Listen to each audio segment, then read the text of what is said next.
Hey guys, welcome back to the channel. If you're new here, my name is Brittany from She Run the World Travel Blog, and I'm a digital nomad who travels the world full-time and works remotely. I'm finally back home in LA after 5 full months of working remotely and traveling in South America. Like I said in last week's video, I'm one of the few people who are actually born and raised here in LA and only stopped living here in 2018 when I started traveling full-time. So obviously this is my home, it's a place I feel very connected to, and I want to make sure you have an incredible trip when you come to visit for your first time. This video is 4 full days in LA, and by LA I do mean the surrounding areas, not just downtown LA. So you definitely will need a car for this itinerary because LA is just so spread out. I mean, of course you can try Uber, but it's gonna be super expensive and probably more expensive than just renting a car. All right, so let me pull up the map that I've made. Anyone who knows me or watched my videos before, especially itinerary videos, knows I'm a crazy Google map maker. So I literally make Google Maps for everything. So we can see here I've separated the days based on location, and each location has different colored pins. So we have downtown, Hollywood and Beverly Hills,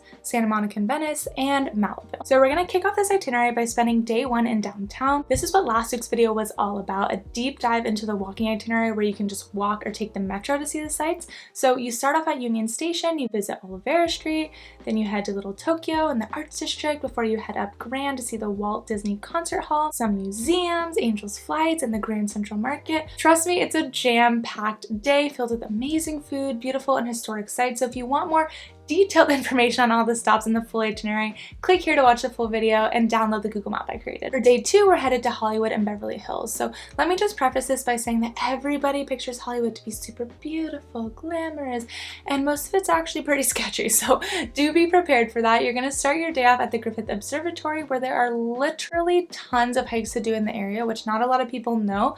LA has tons and tons of hiking trails because there's all these hills around us. So I personally recommend parking your car at the Captain's Roost Trailhead lot and doing this hike so you can hike up to the observatory and get great views of the Hollywood sign and all of LA down below you. It's not too long or difficult of a hike either. I'd say it's pretty moderate. So if you do want something a little longer and you want to get closer to the Hollywood sign, you're going to want to park, visit the observatory, and then get back into your car and drive to the Holly Ridge Trailhead. Then park your car here and do the 3-mile loop from there. This is the trail where you actually are on top of the Hollywood sign looking down at all of LA behind you. You probably see it on Instagram a million times. And so the photo you're seeing on the screen, I really had to dig into the archives for this photo.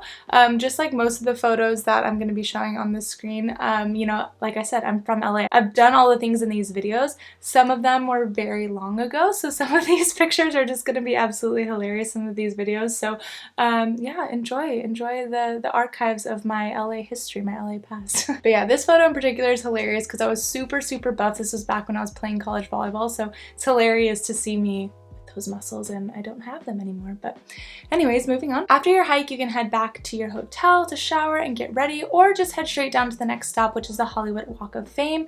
Obviously, this is a huge must-see on people's LA itineraries, but this is actually the area that I was talking about before.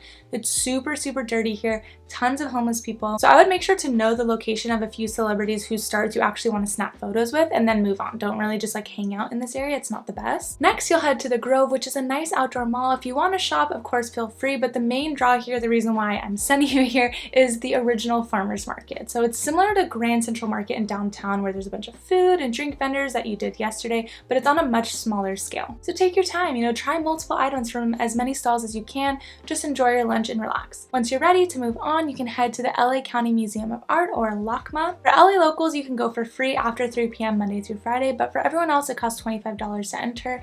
It's in the same little area as the Pavilion for Japanese Arts and the La Brea Tar Pits, so you can see which one interests you the most if you're not really into LACMA or like modern art. But out of the 3, if it were up to me, I would definitely recommend LACMA. Next up, we're heading to Beverly Hills. I'll see if I can put that sound in. I'm not sure if that's copyright, but hey, Beverly Hills. First, we'll stop for 2 quick photo ops that are right next to each other. So we'll park your car at the Will Rogers Memorial Park, which is a super cute park filled with palm trees, super aesthetic, as most of Beverly Hills is. And then you can keep your car parked there and just walk from there to snap some photos at the iconic Beverly Hills Hotel. Next, you'll get back in your car and park near the famous Rodeo Drive. It's just so iconic to LA, right? And so many movies and TV shows, including of course the original 90210 and the remake 90210. So, walk up and down the street, take your photos, try and spot celebrities. If you can afford to shop here, more power to you. But if you're more like me, it's more of a window shopping area.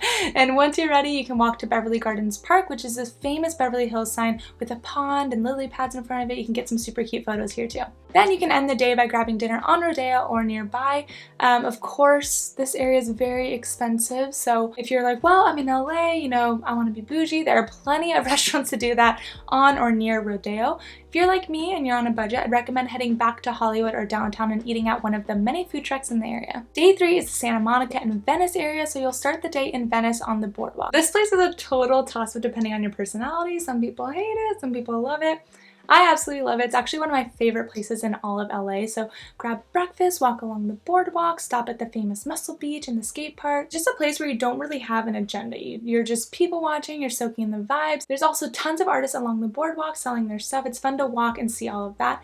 In my opinion, Venice is just the epitome of LA. Like in all the movies they depict people from LA super laid back, like hippies, we talk like surfers, bro, and we're all free spirits. And the Venice boardwalk really embraces that stereotype to the fullest, so I love it. Next, you'll head to the Venice canals. Again, not too much to do here, but it's seriously stunning, a great place to take a walk, take some photos, but just remember that these are people's homes all along the canal, so be quiet, be very respectful on your walk. Then if you like eclectic boutique shopping, check out Abbot Kinney Road, and once you're done, or if you're not really interested in that, it's time to head to Santa Monica. So find somewhere to park near the Santa Monica boardwalk and then walk on it. It's the famous backdrop in so many movies and TV shows with the amusement park on the boardwalk, so you don't actually have to ride any of the rides if you don't want to, but walk around the boardwalk, take some photos, and then onto the downtown shops. Then you can chill on the beach for a little bit if you want. You don't really have anything you absolutely have to do, but once you're ready, hop back in your car and head to Palisades Park to end the day.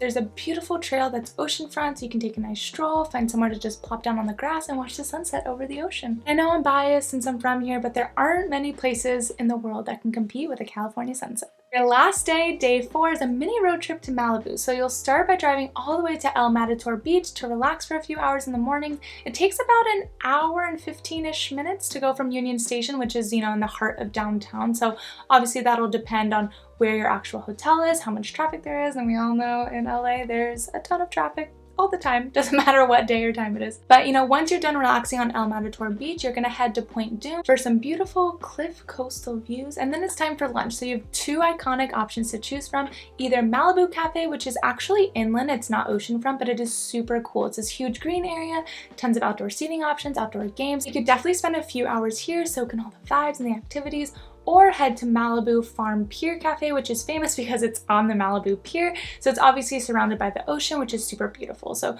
whatever fits your personality and how much time you have, you can't really go wrong either way. Then you'll just hang out right there at the Malibu Lagoon State Beach for the rest of the afternoon until you're ready for dinner, just like Beverly Hills, and honestly all of LA in general, but Malibu and Beverly Hills, super expensive areas, so just know that dinner is gonna be pricey if you choose to have it around there. But I do have a recommendation if you want to be super bougie. You can head to Nobu Malibu, which is on a lot of people's LA bucket list because the views are just unmatched. You're sitting on a deck right over the ocean, just watching the waves roll in as you eat, but it is super expensive. But again, when in LA, right? If you're only in LA for 4 days, it might be okay. Someone who lives here all the time is not going to be spending that kind of money, but it is super beautiful. Otherwise, like I said, in Beverly Hills, head back to downtown to find some cheaper options, a little taco truck, something like that. Now, to end this video, I'm going to give you some LA driving tips. There are so many people in LA, which means there are just so many cars everywhere you go. The freeways, the streets, they're just jam-packed with cars all the time, and that's something I actually forget.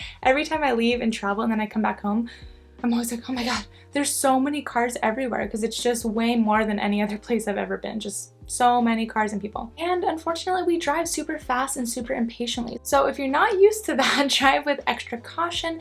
Don't expect people to let you over, even if you have your blinker on, and expect people to randomly cut you off, unfortunately. So, just always be aware. Also, like I quickly mentioned earlier, The traffic in LA is insane. So most freeways from like 7 to 10 a.m. are pretty packed, and then from 4 to 7 p.m. they're just straight parking lots. You're not going anywhere. So just try to keep this in mind when you're doing this itinerary and you need to drive to a new place. Try to avoid the main traffic times if you can. I know it's really hard sometimes, but to really put this in perspective for you, I'm going to give you an example of how much traffic can really mess up your plans for the day. LAX airport is 50 miles from my house. So in a perfect world, 50 miles would be 15 minutes away, right? There have been several times where it has taken me over 3 hours to get home because the traffic is just a parking lot. It's just completely stopped. We're not moving. So hopefully that puts things into perspective for you. I feel like a lot of people come here and they're like, yeah, the traffic, like blah, blah, blah.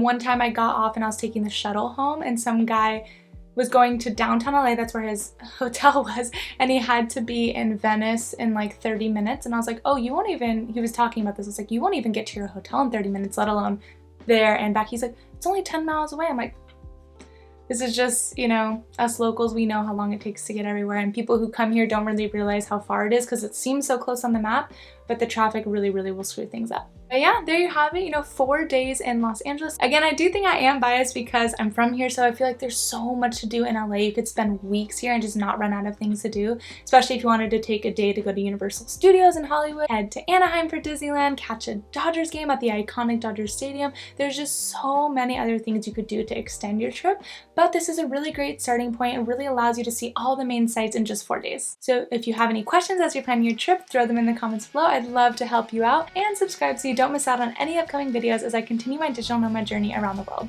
Thanks so much for watching, and I'll see you in the next video.